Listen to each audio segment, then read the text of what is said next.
امریکی الیکشن جیتنے پر Donald Trump کو دنیا بھر سے مبارکباد۔ ترک صدر نے کہا اپنے بھائی کو مبارکباد دیتا ہوں۔ حماس نے بھی مشرق وسطیٰ میں جنگ بندی کی امیدیں باندھ لی۔ سعودی فرمانروا شاہ سلمان اور ولی عہد محمد بن سلمان کی جانب سے بھی نیک خواہشات کا اظہار۔ وزیر اعظم شہباز شریف نے بھی مبارکباد دے دی۔ زلفی بخاری نے ٹویٹ کر کے بانی پی ٹی آئی کی جانب سے ٹرمپ کو مبارکباد دی۔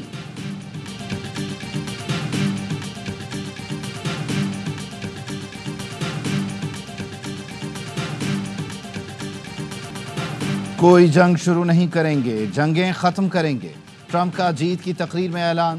صدارتی الیکشن میں کامیابی کے بعد کہا سرحدیں سیل اور امریکہ کو محفوظ بنائیں گے۔ اب جو بھی آئے گا قانونی طریقے سے ہی آئے گا۔ امریکہ کے سنہری دور کا آغاز ہونے والا ہے۔ صدارتی الیکشن میں ٹرمپ نے 277 الیکٹورل ووٹ حاصل کر لیے، کیملا ہیرس کو 226 الیکٹورل ووٹ ملے۔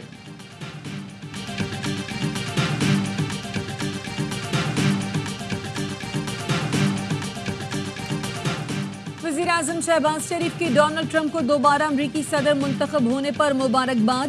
کہا نئی امریکی انتظامیہ سے مل کر تعلقات مستحکم کرنے کے خواہاں ہیں۔ چیئرمین پیپلز پارٹی بلاول بھٹو زرداری کی بھی ٹرمپ کو تاریخی کامیابی پر مبارکباد۔ کہا امید ہے امریکہ کی نئی انتظامیہ امن کو ترجیح دے گی۔ سابق صدر عارف الوی نے ٹرمپ کے نام خط لکھ دیا۔ کہا آپ کی جیت نے موجودہ اور آنے والے آمروں پر کپ کپی طاری کر دی۔ آپ پاکستان کے اچھے دوست رہے ہیں، جو کہتے ہیں وہی کرتے ہیں۔ ہم جمہوری قوموں کے طور پر مسلسل تعاون کے منتظر ہیں۔ بیرسٹر گوہر کی بھی ڈونلڈ ٹرمپ کو مبارکباد۔ کہا ہم چاہتے ہیں امریکہ سے پاکستان کے تعلقات پہلے سے بہتر ہوں۔ تاریخ کو ہمارا ثوابی موٹر وے کے اوپر انٹرچینج کے ساتھ ایک ہمارا بہت بڑا ایک پروگرام ہے جلسے کا۔ ہماری یہ فائنل کال ہوگی گھر والوں کا، یہ نہیں کہ پھر واپس کب آؤ گے، واپسی نشتہ واپسی بھائی آزادی سے رہا انشاءاللہ، آزادی کے بغیر واپسی نہیں۔ بانی کی آزادی کے بغیر واپسی نشتہ۔ علی امین گنڈا پور کا اعلان۔ کہا ہفتے کو سوابی انٹرچینج پر جلسہ کریں گے۔ صوبائی حکومت کی جانب سے قرارداد پیش کی جائے گی۔ یہ ہماری آخری کال ہے، جو بھی آئے گھر والوں کو بتا کر آئے۔ وزیر اعلیٰ کے پی علی امین گنڈا پور اور گورنر فیصل کریم کنڈی کی ملاقات۔ صوبے کے امن و امان کی صورتحال پر تبادلہ خیال، مسائل اور حقوق کے معاملات پر گفتگو۔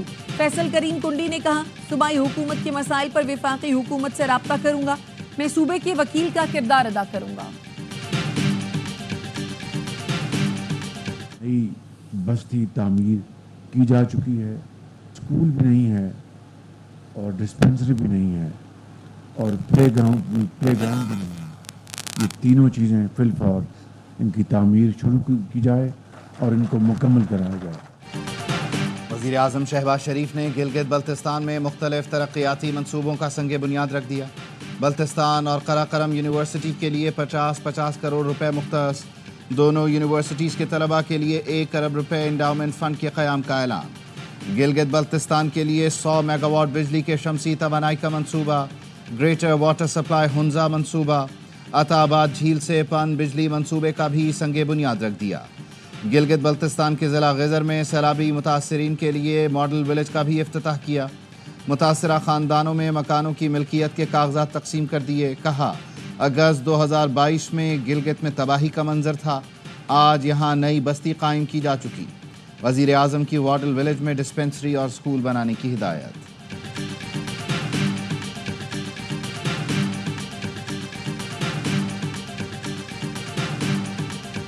190 ملین پاؤنڈ ریفرنس حتمی مرحلے میں داخل۔ وکلا صفائی کی 35 گواہوں پر جرح مکمل۔ بانی پی ٹی آئی اور ان کی اہلیہ بشرا بی بی کو اڈیالہ جیل راولپنڈی میں احتساب عدالت میں پیش کیا گیا۔ نیب کے وکیل نے کہا اس ریفرنس میں وہ مزید کوئی شواہد پیش کرنا نہیں چاہتے۔ احتساب عدالت نے بانی P T I Bushra be be کے بیان کے لیے 8 نومبر کی تاریخ مقرر کر دی۔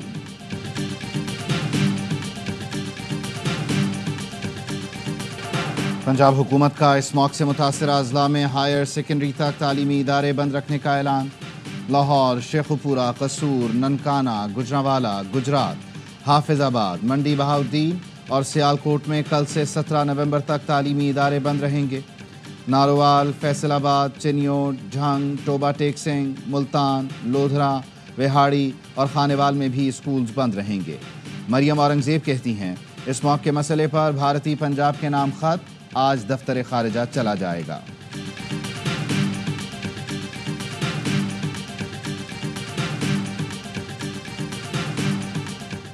پیپر لیک ہونا صرف بدنامی نہیں، اس سے بچوں کا مستقبل بھی خراب ہوتا ہے۔ ایم ڈی کیٹ سمیت تمام ٹیسٹ میں شفافیت چاہیے، وزیر اعلیٰ سندھ مراد علی شاہ کی ہدایت۔ کابینہ اجلاس میں شرکاء کو بتایا گیا I B A Karachi M D CAT نہیں لینا چاہتی، I B A Sukkur test لے گی۔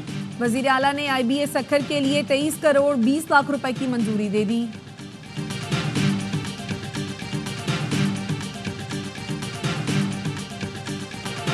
پی ایف اکیڈمی رسالپور میں graduation parade, chairman joint chiefs of staff committee general Sahir Shamshad Mirza کی شرکت۔ کہا مسلح افواج مادر وطن کے دفاع کے لیے پرعزم ہے، پاکستان کشمیری عوام کی جد و جہد آزادی میں ان کے ساتھ کھڑا ہے۔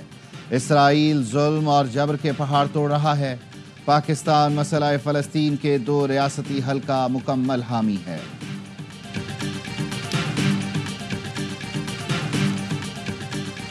صرف چاہوں گا اپنی کمیونٹی کا اچھا ایڈوانسمنٹ ہو، اپنا پالیسی آگے بڑھے اور امریکہ ایک مور tolerant compassionate country who. That's what I want. Pakistani نژاد ڈیموکریٹ سلیمان بھوجانی ٹیکساس اسمبلی کی نشست سے مسلسل دوسری بار کامیاب۔ اے آر وائی نیوز سے گفتگو میں کہا میرے حلقے میں صرف 1% مسلمان ہیں، پاکستانیوں سمیت سب کے مسائل کے حل کے لیے کام کروں گا۔ پاکستانی نژاد ڈاکٹر سلیمان لالانی ٹیکساس ریاستی اسمبلی کے مسلسل دوسری بار رکن منتخب۔ امریکہ کی فورٹ بینڈ کاؤنٹی سے کانسٹیبل کے پاکستانی نژاد امیدوار علی شیخانی کامیاب۔ علی شیخانی نے پاکستانی نژاد نبیل شائق کو شکست دی۔ مشیگن سے ڈیموکریٹ مسلم رہنما راشدہ طلائب اور منیسوٹا سے الہان عمر کامیاب ہوئی۔ We have made significant progress in terms of macroeconomic stability. Our twin deficits have turned into surpluses. The stable currency, foreign exchange reserves, the downward trajectory in inflation, the policy rate was brought down by further 250 basis points. Pakistan نے معاشی اعتبار سے نمایاں پیش رفت کی ہے، خسارہ سرپلس میں آ گیا، مہنگائی 38% سے کم ہو کر سنگل ڈیجٹ پر آ گئی۔ وزیر خزانہ محمد اورنگزیب کا دی فیوچر سمٹ سے خطاب، کہا پیٹرولیم مصنوعات کی قیمتیں 6 ماہ سے نیچے ہیں، مگر ٹرانسپورٹ کرایوں میں کمی کا فائدہ عوام تک نہیں پہنچ رہا۔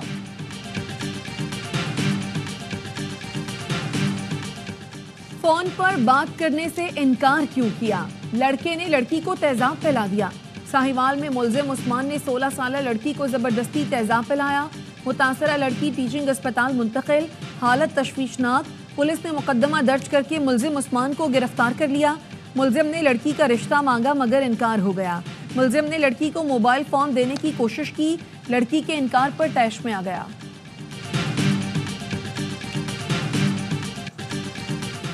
کراچی کے علاقے ڈیفنس میں ڈکیتی مزاحمت پر فائرنگ، ایک شہری جان سے گیا۔ عینی شاہدین کا کہنا ہے جان بحق شہری پیسے نکال کر لے جا رہا تھا۔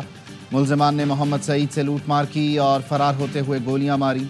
پولیس نے بتایا کہ مقتول سیکیورٹی کمپنی کا ملازم ہے، اس نے اپنے دفاع میں فائرنگ بھی کی۔ مقتول کے پاس سے 5 لاکھ روپے ملے ہیں۔ کراچی میں رواں سال ڈکیتی مزاحمت پر جان بحق افراد کی تعداد 105 ہو گئی، پولیس خاموش تماشائی۔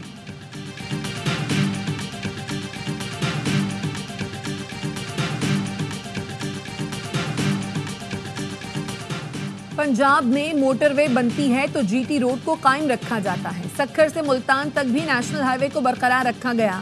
کراچی حیدرآباد کی بات آئے تو سپر ہائی وے کو موٹر وے قرار دے دیا جاتا ہے۔ سندھ ہائی کورٹ کے جسٹس ظفر راجپوت کے ریمارکس، کہا ادائیگی کے باوجود جامشورو تا 7 ڈبل روڈ 10 سال میں مکمل نہ ہوا، یہ منصوبہ کسی اور صوبے میں ہوتا تو مکمل ہو چکا ہوتا۔ عدالت نے موٹر وے پر رسائی اور سہولتوں کی فراہمی سے متعلق کیس کی سماعت 27 نومبر تک ملتوی کر دی۔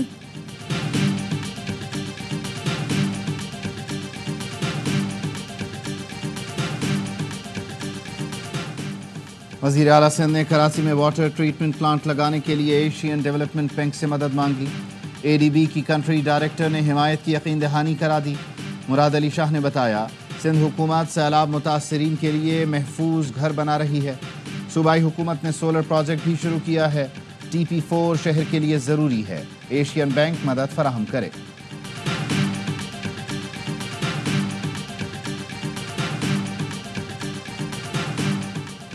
حج اخراجات 11.25 لاکھ سے 12.25 لاکھ کے درمیان ہوں گے. قربانی کے 55,000 علیحدہ دینے ہوں گے. خواتین بغیر محرم حج پر جا سکیں گی. والد یا شوہر کی جانب سے حلف نامہ جمع کرانا ہوگا. حج پالیسی 2025 کی تفصیلات سامنے آ گئیں. عازمین کو اقساط میں حج اخراجات جمع کرانے کی اجازت ہوگی.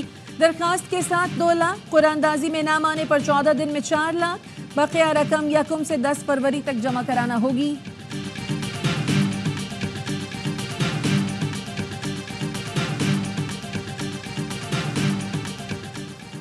میری زندگی کا سنہری دور کراچی میں گزرا. پاکستان کے پاس بہترین آموں کی فصل ہے. بلوچستان میں زراعت کا انفراسٹرکچر موجود ہے. سرمایہ کاروں کو جہاں تک ممکن ہو آسانی فراہم کرنی چاہیے. متحدہ عرب امارات کے قونصل جنرل بخیت عتیق الرمیتی کا دی فیوچر سمٹ سے خطاب. کہا پاکستان نے متحدہ عرب امارات کو انفراسٹرکچر اور تعاون فراہم کیا. سرمایہ کار UAE آتا ہے تو ہم اسے سہولت فراہم کرتے ہیں.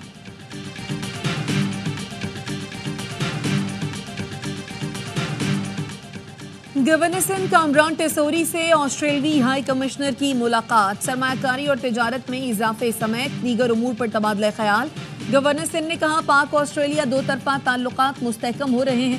آسٹریلیا کے سرمایہ کار صوبے میں بھی سرمایہ کاری کریں.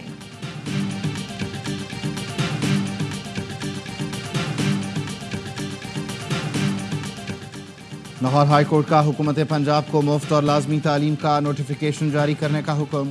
1 سے 10ویں جماعت تک مفت تعلیم فراہم کرنے کی درخواست پر سماعت کے دوران عدالت نے کہا 18ویں ترمیم کی روشنی میں سپریم کورٹ فری ایجوکیشن فراہم کرنے کا فیصلہ دے چکی.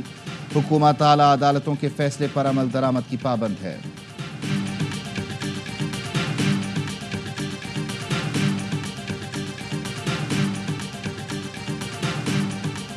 مقبوضہ کشمیر میں بھارت کی ریاستی دہشت گردی. قابض فورسز نے ضلع کپواڑہ میں ایک اور نہتے نوجوان کو شہید کر دیا. کشمیر میڈیا سروس کے مطابق نوجوان کو جعلی مقابلے میں شہید کیا گیا. کنٹرول لائن کے دونوں جانب اور دنیا بھر میں آباد کشمیری آج یوم شہدائے جموں منا رہے ہیں. 6 نومبر 1947 کو ڈوگرا فوج نے کشمیری مسلمانوں کی نسل کشی کی. 123 گاؤں نظر آتش کیے گئے. 2 ہفتے جاری رہنے والے قتل عام میں 2,37,000 کشمیری شہید کیے گئے. قتل عام کو سیاسی سرپرستی حاصل تھی. اسرائیلی فوج کی غنڈہ گردی. غزہ کے اسپتالوں کو پھر نشانے پر رکھ لیا. کمال عدوان اسپتال پر دوبارہ دھاوا بول دیا. نرسری میں موجود نوزائیدہ بچوں سمیت کئی افراد زخمی. 24 گھنٹوں کے دوران 61 فلسطینیوں کو شہید کر دیا. 86 افراد زخمی. بیت لاہیہ میں اسرائیلی بمباری سے 20 فلسطینی لقمہ اجل بنے. شہداء کی مجموعی تعداد 43,391 ہو گئی. جنین میں اسرائیلی فورسز کو مزاحمت کا سامنا. جنوبی لبنان پر اسرائیل کی فضائی بمباری. جواب میں حزب اللہ نے راکٹ داغ دیے. اسرائیل پر حملے روکنے میں ناکامی پر وزیر اعظم نیتن یاہو تلملا اٹھے. وزیر دفاع یوآف گیلٹ کو برطرف کر دیا. وزیر خارجہ کو وزیر دفاع کا چارج دے دیا گیا. صہیونی وزیر اعظم نیتن یاہو نے کہا جنگ کے آغاز پر وزیر دفاع اور ہمارے درمیان اعتماد کی فضا تھی. کچھ ماہ سے وہ اعتماد باقی نہیں رہا.